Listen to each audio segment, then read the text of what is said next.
Tonight in East Cleveland, the forecast is around 36 and cloudy. Right now it's 37 degrees and cloudy.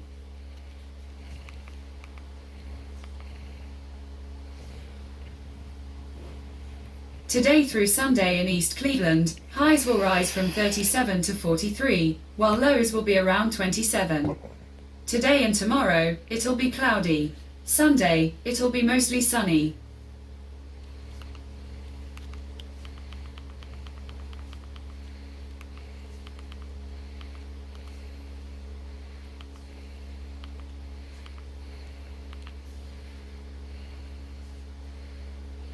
Monday in East Cleveland, it'll be mostly sunny, with a high of 39 and a low of 28.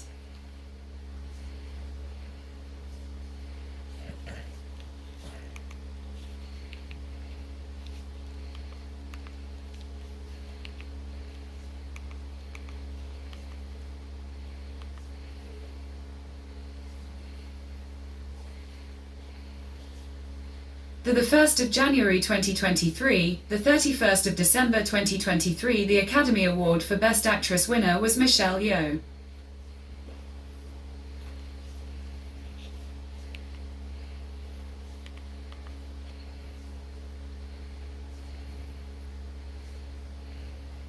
Okay, music on Spotify. Here you go.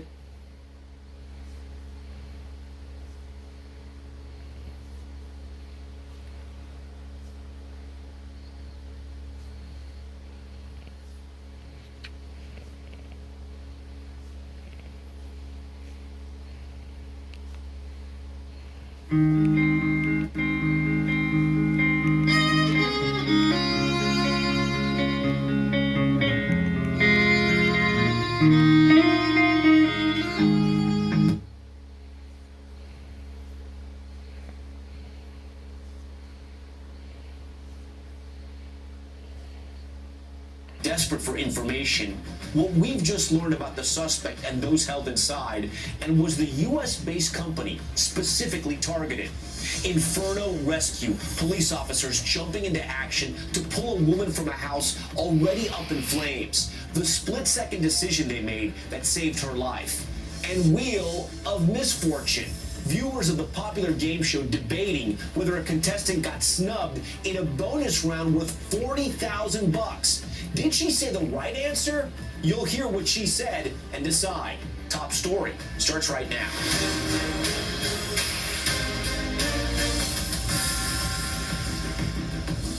And good evening. The first parent to ever stand trial in a mass shooting committed by their child, taking the stand in her own defense today. Jennifer Crumbley, the mother of a teen who killed 4 students at a Michigan high school back in 2021, was sworn in this morning. Crumbley has pleaded not guilty to 4 counts of involuntary manslaughter related to the mass shooting. These are some of the biggest takeaways from her testimony. She said her husband was responsible for storing the gun and that she hid the bullets from her son. She claimed her son's school failed to tell her about his difficulty to stay awake and pay attention. And finally, she said his mental health never alarmed her enough to seek professional help. The prosecution, though, argues she knew of her son's deteriorating mental health and that she was, quote, grossly negligent in buying the gun for her son. In a moment, we'll show you a text message she sent that may hurt her own defense. NBC's Maggie Vespa covering the trial for us and starts us off outside the courtroom. I've asked myself if I would have done anything differently, and I wouldn't have. I wish he would have killed us instead. Tonight, Jennifer Crumbley on the stand testifying in her own defense about her relationship with her son, Ethan.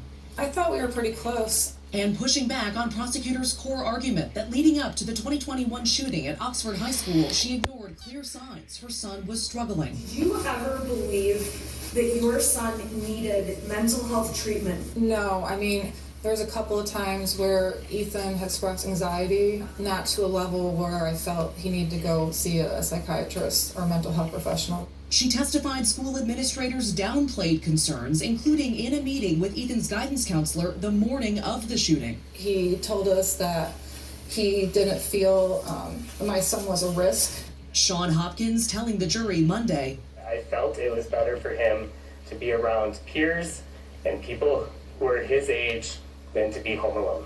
Prosecutors say both of Ethan's parents bought him the gun used in the shooting, but today Crumbly saying her husband was responsible for it. Who is responsible for storing the gun? My husband is. It was more his thing. Her testimony following an emotional morning. Several people in the courtroom crying as prosecutors played surveillance video of the deadly shooting. Because the situation was active and the killing hadn't stopped. You can't stop and render aid. All right, Maggie joins us live tonight from Pontiac, Michigan. Maggie, the defense argued again today that they should be able to call Ethan Crumbley to testify in his mom's trial. Talk to us about that moment and what's next in this case. Yeah, so we'll start with that push for Ethan. The defense, Tom, as you know, has argued for this before. They did so again today. The problem there in their argument, the judge says, is that Ethan has made it clear to the court via his attorneys that if called to testify, he would plead the fifth. The judge says he could do that to protect his potential right to an appeal. And the judge says, hey, this isn't even my ruling. She reiterated this today. She says there is case law that prevents an attorney from calling a witness who has made it clear that they will plead the fifth. And she just said to them again today, you cannot put him on your witness list. No one can, no one could under these circumstances. So they moved on from that. As far as what's next, the defense finished their direct examination of their client, of Jennifer Crumbley, today. So first thing tomorrow morning, we expect the prosecution to begin their cross-examination. No telling how long that could take. And the defense, it's worth noting, has not put out an official public witness list. So we'll have to wait and see if once everyone's done with Jennifer, what comes after that. It's possible this case could go to the jury, or it's possible they could, Tom, call more witnesses. So we'll see what happens there. And then, Maggie, we also heard in your report that Jennifer Crumbley is putting the blame on this for the gun and what happened on her husband. What is next for him? Yes. Yeah, so as you know, each parent is separately charged with 4 counts of involuntary manslaughter because there were 4 students killed in that 2021 shooting. So James Crumbley was decided he would go second. His trial set to begin on March 5th. So basically, we'll have this case, we presume, wrapped up by this point, and then we'll see this kind of separate case begin, probably hearing a lot of the same arguments, a lot of the same evidence, but tied specifically to his role in the Oxford High massacre, again, beginning in March. And we'll see how much new evidence comes out at that time, or how much this feels effectively like a tragic case of rinse and repeat. So remains to be seen, Tom. Okay, Maggie Vespa leading us off tonight. Maggie, we appreciate that. For more on what happened in court today and what's next in this case, I want to bring in NBC News legal analyst and a friend to Top Story, Angela Senadella. Angela, this is an unprecedented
touchdown. And so there you go. It is a touchdown. They talk it over. Hurts on the quarterback sneak. He gritties off to the sidelines.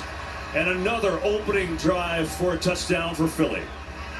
I mean, I think Chris Jones, you can see he's lined up in the neutral zone, but it doesn't matter. The defensive line's going low. The linebackers are trying to go high. I mean, take a look at this picture. I mean, offensive line coaches throughout the world are rejoicing. I mean, that's pad level, leg drop.